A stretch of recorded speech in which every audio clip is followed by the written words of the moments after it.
Camotes Islands. And take note, they are always on the top list of the rank. So Bisaya pa, always nila madala ang champion. Which we are so proud of it, especially to the loving parents of the following individuals. So without much further ado, please welcome, we have our performance for this morning. We have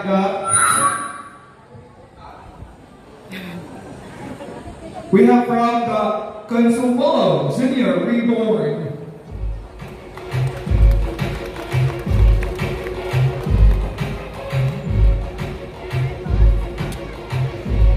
And just to inform everybody that right after our program, we will be having our lunch together, and we have also invited event that will entertain you guys and enjoy the celebration sa ating Independence Day. So, mag-iusap, magpundot, magulyaka, kay karon ang adlaw sa atong gitawag o freedom. And once again, tagalog masipang pakpak, the pride of Consuelo, we have the Consuelo Junior Reborn.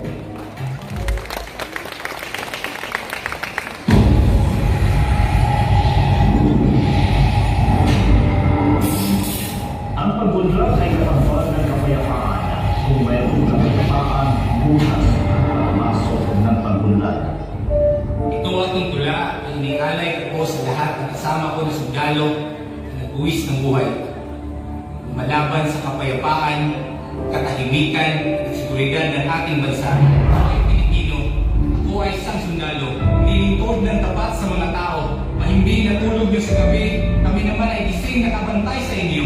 Inialay ang buhay, makapagbigay lang ng serbisyong tunay at totoo para sa inyong bayan at sa buong mundo. Musulman, Kristyano, anuman ang relihiyon mo, tayo ay magkaisa para sa matibay na pananampalataya ng ating bansa. Bilang sundalo, bilang sundalo, bilang sundalo, pagpatuloy ang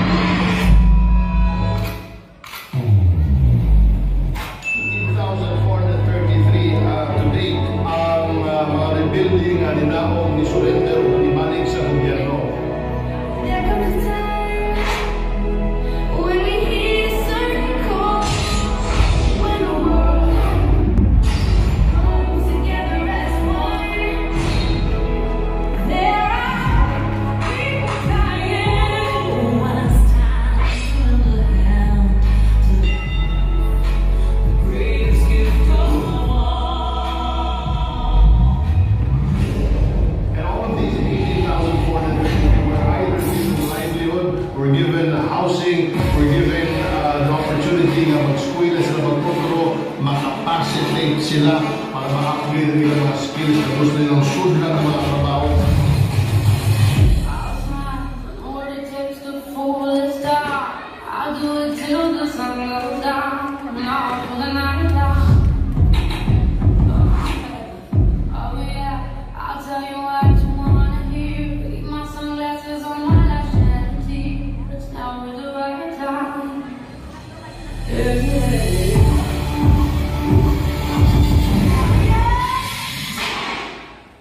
Here we go again!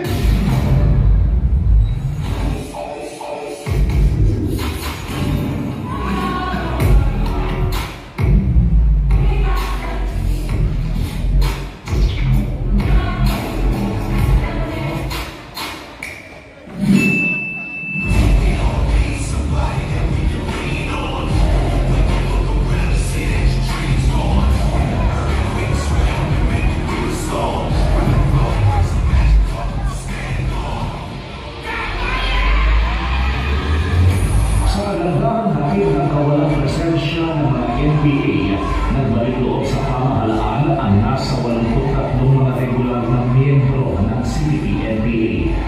65 mga miyembro ng Milisya ng Bayan at kanilang 18 mga talusuporta, habang 6 naman ang naarestong miyembro ng teroristang NPA.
pamamagitan ng Community Support Program o CSP, nabuo ang tiwala ng mga residente sa tunay na pamahalaan.